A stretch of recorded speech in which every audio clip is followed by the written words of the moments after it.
back, No Stone Unturned, and I am so excited because I got Plaquemine in the building, the star quarterback that came to sit down with me, Mr. Nico Victorian.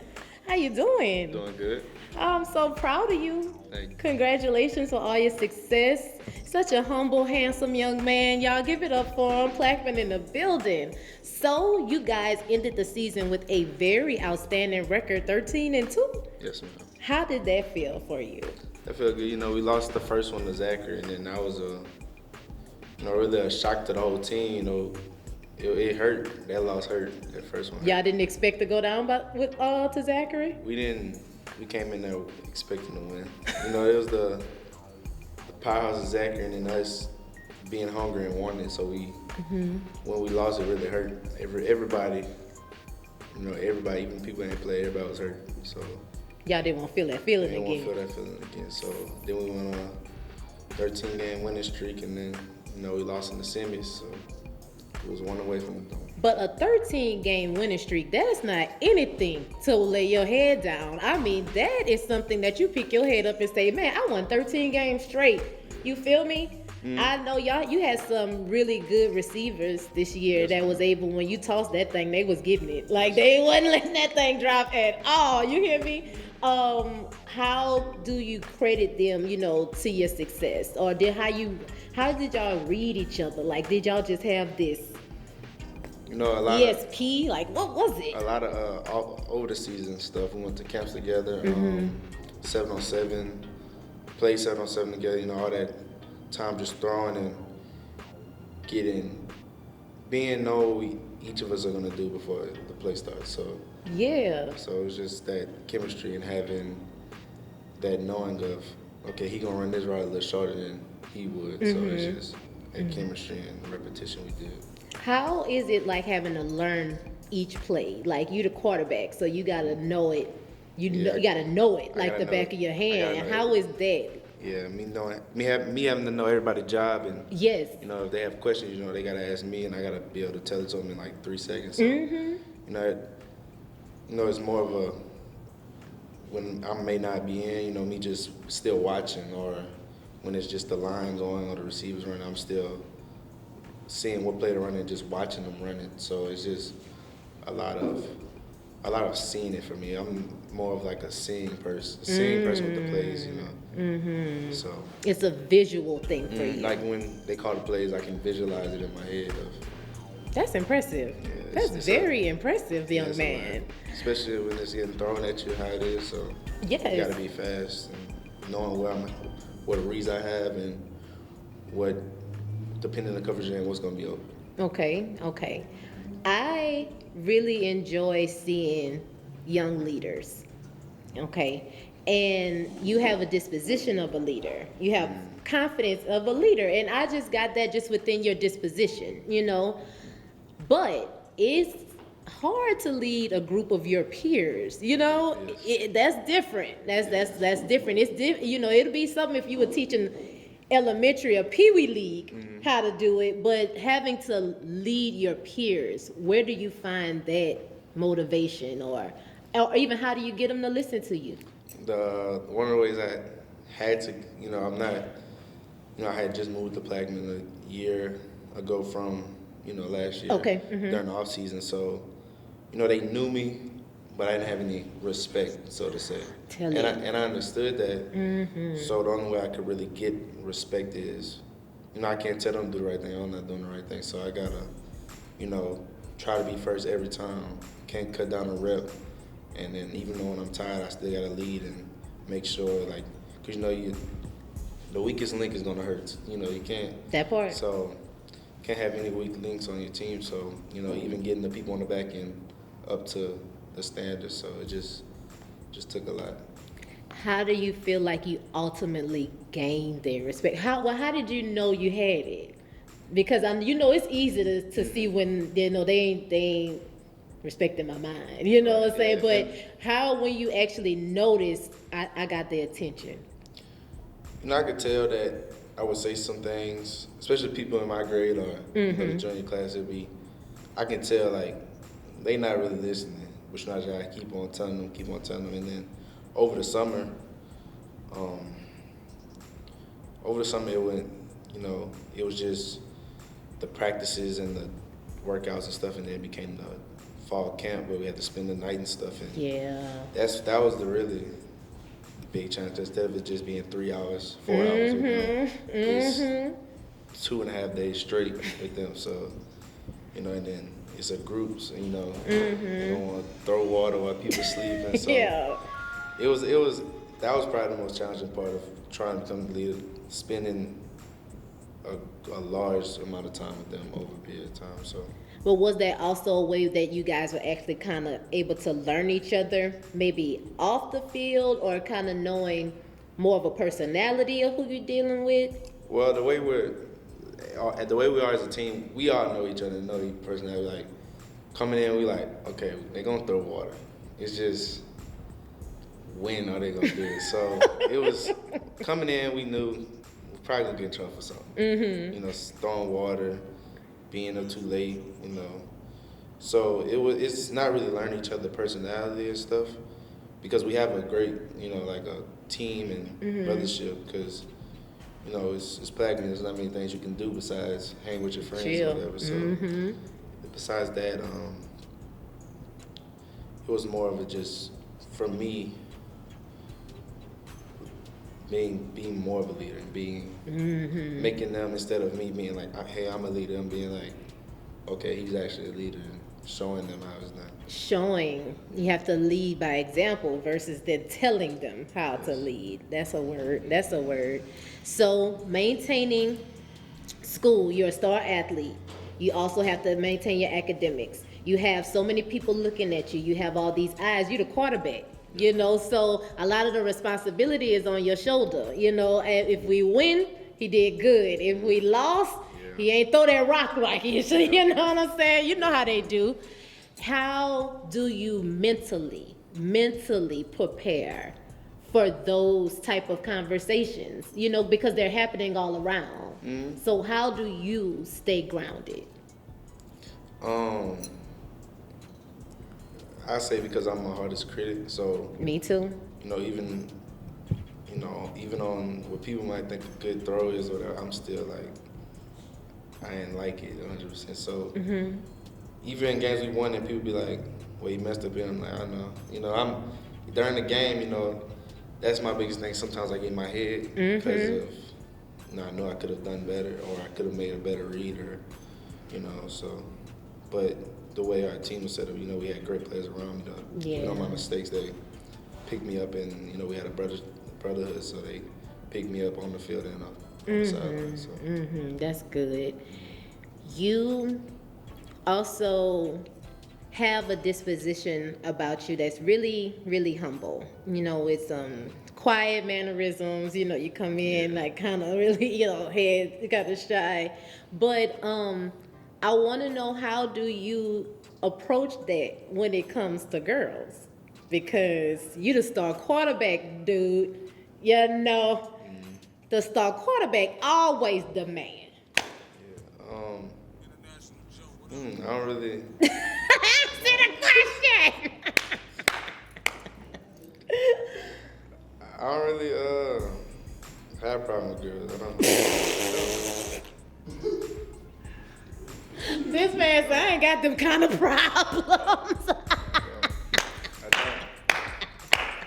I hear that. Okay. As big sister gonna talk to you now. You know that there are those that love your title. You tall, dark, and handsome. Look at the hair; it's giving Mufasa. You got to. So that with your stature and your status comes the attention. Yeah, that's right. You want to be able to discern. With that being said, do you think that it is something that sometimes can be a distraction when it comes to young athletes and that thing? How do you find that, y'all stay grounded? How, because that's a big part of high school and being an athlete. With being an athlete comes women. Yeah, that's kind of our coach was trying to give us like examples. Okay. Using, the girl and saying like, if she gonna be with you while you're active and you busy with practice, we over the summer we had practice every day. Yeah. Even on the weekends. So, she can deal with you being busy now, later on in life. But, but me personally, I honestly don't have like problem with girls. I don't. Well, good. Thank God for that. Okay, we're gonna keep on wishing that over, praying that over you. That spirit of I don't have that problem. Amen. Now, also, I'm from Plaquemine, so I know it's a small community, but they'll rally behind you, especially when you win it. They gonna come. They coming in droves. Yes, ma'am. How was it having the community, backing y'all the way I did? Yeah. Or, do you feel like it could be better? Tell me how you feel about that. Well, like you said, when you start winning, everybody come out. And, that's understandable because nobody wants to be around a bunch of losers. So I'll come watch them. Yeah, nobody wants to watch a game where their hometown getting beat up. So, us going to the playoffs, we were 9-1, district champs, and we were having crowds for away games, but our away games are in Baton Rouge or West Feliciana. So you can understand, that's a drive to on a Friday, after work and stuff. People have lives too, so. Understood. But the home game atmosphere, it was nice, even on regular games. But when the playoff came, the first round, it wasn't extra amount of people you could tell. Okay. But then the second round, it was like people came out. Then over that Thanksgiving break, that was that game that everybody was playing the defending champs. Yeah. So that was that game that everybody was out there. Then, semifinals.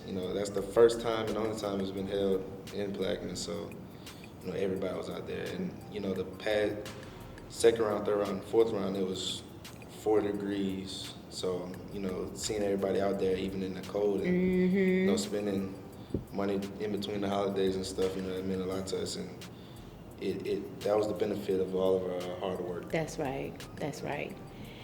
As you prepare for another season, or are you playing any other sport? It's basketball, baseball, track. So I heard that track helps for the football season. And is that something that you are taking on to help you in your football career, or is track a passion? Like, that might be something I want to look into, because track is a prominent sport as well. It's more of a football. Staying in shape, not just having this from, it ended around Christmas to, when I go to college in the summer to go work out and stuff, that's a gap. 5-6 month gap. So, yeah. You could really lose, not technique, but conditioning and strength. So that's really just keep my conditioning strength up, and that's really what that's for, to stay in shape and keep your body active. Right, yes, ma'am. That makes sense. So, is there anything that you would give, maybe advice-wise, to that QB that's not getting the respect that he deserves, or like still fighting to get that respect, or or their team not that good, so they got to keep that morale up? What would you tell them? It took a long time for me to get to the position to even have a chance of playing, getting on the field. It was hard, my freshman, sophomore year, being told like, you probably won't play until, you got to fight for the battle your senior year. So, and then I was expecting not playing until my senior year, but then it was like, I changed the position too. So that's, I've been a quarterback since Pee Wee League, first grade, second grade, so them telling me I had to switch positions. I'm an athlete, but, my heart was at quarterback. That didn't feel good, huh? So, and then, it hurt being told, like, you're not good enough when I put in all the work to even be at where I'm at. So, it's just time, especially with the quarterback. There's only one quarterback on the field, so just to keep learning the offense when it is your chance and when you're in. There's a lot of games where, it's it's nerve-wracking to be in, you know, district championship, you know, even first round of the playoffs. Nobody wants to go home. That's right. So even though we're playing, you know, a opponent lower than us, they're still playing hard and still want to go to the next round. And, you know, I'm seeing on the team, they don't want to go home. So, that's right. You know, it's just every chance just be ready and being prepared for each game. You know, each game might not mean nothing. You know, you get the win against a worse opponent. You know, you still got to learn and, you know, get ready for those playoffs. I want to commend you because you actually gave the same advice that Divine Gotcha gave when he came on my show. I asked him, I said, well, what would you leave them with? And he said to be ready. He said, be ready and be prepared for your shot. Like when it's your turn, be ready. He said at LSU, when it was his time, when I think his name was Jordan, or somebody got hurt, he was ready. You know, I just had to be ready for when it was my turn. So I just wanted to commend you because that was the exact same response he gave. Like if you had to tell somebody something in the game, he said to be prepared and be ready. So that's all. It's just knowing what you have to do on the field. You know, when you're called, because anything happens in football. You know, it's fast. It's dangerous. Yeah, and it's unfair. You know, you be the freshman on the field. You know what I'm saying? Across the ball, they don't care. They're gonna play you like you All American. You know, they trying to win, trying to prove a point in their city, and so everything comes into play. Hey man, congratulations on all your success. I see great things in your future. A name with Nico Victorian. How you can't? You can go do whatever you want. I'm ready for the cologne, I'm ready for ties, I'm ready for shoes, socks that say Nico Victorian on it. And we gonna rep it from the time you go until the time you come out of it because we love you just for being you. So thank you for being such a stand-up guy and we support you 100%. If the people want to find you, if it's a scout or somebody, how can they find you? Where can they find you? What's your Instagram? What's your socials? Let them have it. My Instagram is Nico_dog10, and on X or Twitter is the real Nico Dog. Real Nico Dog. Thank you, Nico, for coming. Thank you for We're having me. rooting for you 100%. Guys, it's no stone unturned. Until next time, be good to yourself and other people. We love y'all. Bye.